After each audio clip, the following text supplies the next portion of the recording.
नमस्कार, सभी का स्वागत है। आज हम लोग फिजिक्स के कुछ सबसे फंडामेंटल सबसे बुनियादी और रेवोल्यूशनरी आइडियाज को समझने वाले हैं। जी हाँ, हम बात कर रहे हैं एनसीईआरटी क्लास 11th के चौथे चैप्टर गति के नियम या लॉज ऑफ मोशन की। ये वो नियम है जो सच पूछे तो एक गिरते हुए सेब से लेकर घूमते हुए ग्रहों तक हर चीज को चलाते हैं।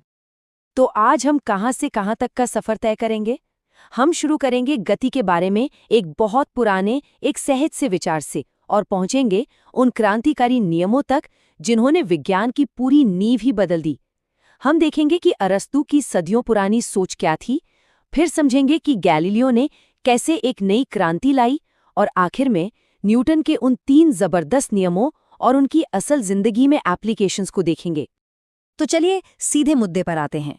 शुरुआत करते हैं एक बहुत ही सिंपल से सवाल से, जिसने सदियों तक बड़े बड़े वैज्ञानिकों को भी परेशान करके रखा था। जरा सोच कर देखिए, अगर एक खिलौना गाड़ी को फर्श पर लगातार चलाना है तो क्या करना पड़ेगा?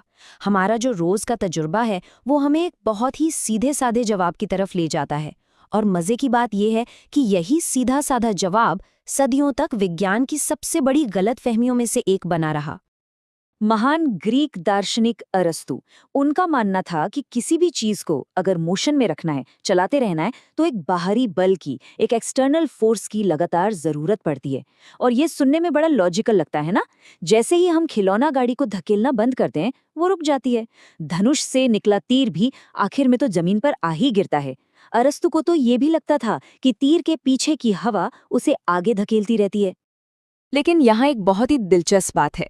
अरस्तु एक छुपे हुए विलेन को, एक अदृश्य शक्ति को देख नहीं पाए, जो हमारी दुनिया में हमेशा हर वक्त काम करती है, और वो है घर्षण यानी फ्रिक्शन। ये वो फोर्स है जो हमेशा मोशन का विरोध करती है, चीजों को रोक देती है। और बस यहीं से कहानी में एंट्री होती है एक नए हीरो की, गैलीलियो गैलीली।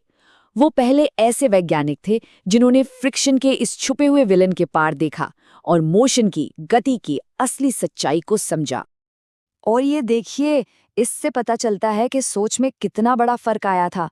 गैलीलियो ने कहा कि असली सवाल ये नहीं है कि मोशन को बनाए रखने के लिए क्या चाहिए, बल्कि असली सवाल ये है कि मोशन की अवस्था को बदलने के लिए क्या चाहिए।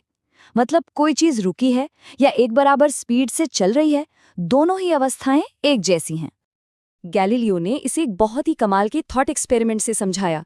सोचिए, एक गेंद जब ढलान से नीचे लुढ़कती है तो उसकी रफ्तार बढ़ जाती है। जब वो ढलान पर ऊपर चढ़ती है तो रफ्तार घट जाती है। तो फिर अगर सतह एकदम सीधी, समतल हो और उस पर कोई